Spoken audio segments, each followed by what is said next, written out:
Hai semua, Assalamualaikum. Apa kabar hari ini anak-anak? Sebelum pembelajaran dimulai, marilah kita berdoa menurut kepercayaan dan keyakinan masing-masing. Berdoa dimulai. Adapun tujuan pembelajaran hari ini yaitu mengidentifikasi bentuk bilangan berpangkat bulat dan pecahan. Sebelum kita masuk bab gear dan engine, mari kita fahami dulu konsep asas yang paling penting, nombor berpangkat atau indeks. Apa sebenarnya nombor berpangkat nih? Senang cerita. Ia adalah cara ringkas untuk menulis pendaraban berulang. Contohnya, kalau kita ada 2 darab 2 darab 2, kita boleh tulis sebagai 2 kuasa 3. Nombor 2 di bawah tu kita panggil asas, dan nombor 3 yang kecil di atas tu kita panggil pangkat atau indeks. Jadi, 2 kuasa 3 maksudnya nombor 2 didarab dengan dirinya sendiri sebanyak 3 kali, yang hasilnya ialah 8. Mudah, kan? Konsep ini sama juga untuk sebarang nombor. Contohnya, 5 kuasa 2 ialah 5 darab 5, sama dengan 25. Sekarang, apa jadi kalau pangkatnya sifar?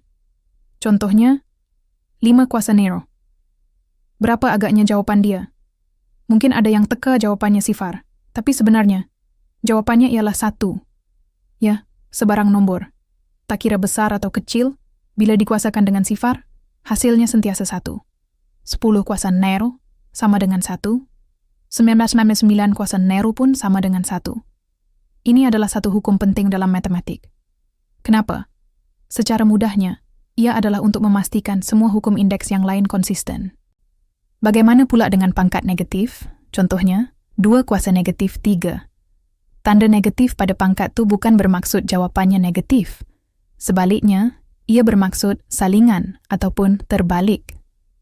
Jadi, 2 kuasa negatif 3 adalah sama dengan 1/2 kuasa 3. Kita dah tahu 2 kuasa 3 ialah 8. Jadi 2 kuasa negatif 3 ialah 1/8. Senang, kan? Kalau Anda nampak pangkat negatif, terus saja jadikan ia 1 per nombor tersebut dengan pangkat yang positif. Contoh lain, 10 kuasa negatif 2 ialah 1/10 kuasa 2, atau 1/100. Konsep pangkat negatif ini sangat penting, terutamanya bila kita bercakap tentang nisbah dan pembahagian dalam sistem gear nanti. Baiklah, kita dah faham pangkat nombor bulat, positif, sifar, dan negatif. Tapi, dunia matematik ni lebih luas. Ada juga pangkat dalam bentuk pecahan. Apa pula maksudnya? Contohnya, 9 kuasa setengah atau 9 kuasa 1/2. Pangkat pecahan sebenarnya berkaitan dengan punca kuasa. Pangkat 1/2 adalah sama dengan punca kuasa 2. Jadi, 9 kuasa 1/2 ialah punca kuasa 2 bagi 9, yaitu 3. Sebab 3 darab 3 sama dengan 9. Begitu juga dengan pangkat 1/3. Ia adalah punca kuasa 3. Contohnya, 8 kuasa 1/3 ialah punca kuasa 3 bagi 8, yaitu 2. Sebab 2 darab 2 darab 2 sama dengan 8.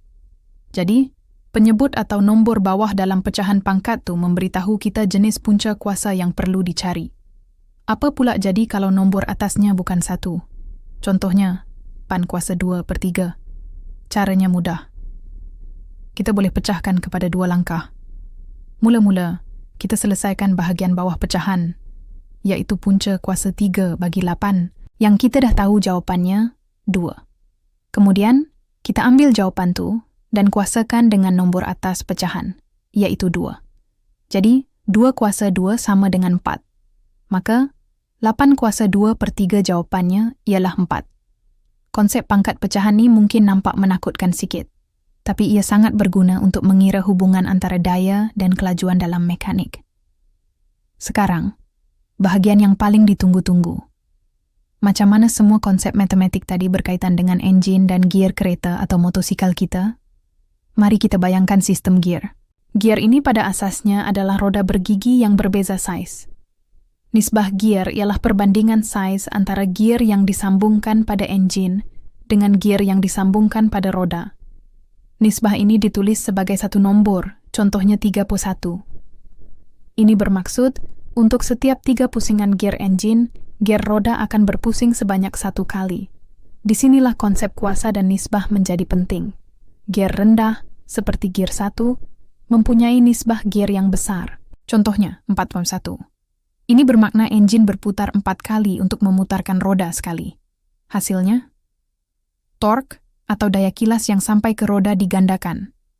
Torque yang tinggi inilah yang memberikan pecutan yang kuat dari keadaan pegun atau semasa mendaki bukit. Kendaraan rasa sangat bertenaga. Namun, kelajuan maksimum pada gear ini adalah rendah karena engine akan cepat mencapai had pusingannya. Sebaliknya, gear tinggi, seperti gear 6, mempunyai nisbah gear yang kecil, kadang-kadang kurang dari 1.1, contohnya 0.8.1. Ini dipanggil overdrive. Maksudnya, untuk setiap 0.8 pusingan engine, roda akan berpusing sekali penuh. Dalam situasi ini, torque yang sampai ke roda adalah lebih rendah, jadi pecutan pun perlahan. Sebab itulah kita tak boleh mula bergerak guna gear 6. Tapi, kelebihannya ialah engine boleh berputar pada kelajuan yang lebih rendah untuk mengekalkan kelajuan tinggi di lebuh raya. Ini menjimatkan bahan api dan mengurangkan kehausan engine. Jadi, pemilihan gear adalah satu tindakan mengimbangi antara torque dan kelajuan. Daya yang dihasilkan oleh engine adalah lebih kurang malar, tetapi nisbah gear membolehkan kita menukar daya tersebut kepada sama ada daya pecutan yang tinggi torque pada kelajuan rendah atau kelajuan tinggi dengan torque yang lebih rendah. Disinilah pengiraan yang melibatkan nisbah, pendaraban, dan pembahagian kuasa berlaku. Jurutera menggunakan formula kompleks yang melibatkan hukum-hukum indeks untuk mereka bentuk kotak gear yang optimum bagi setiap kendaraan, memastikan ia mempunyai prestasi terbaik dalam pelbagai keadaan.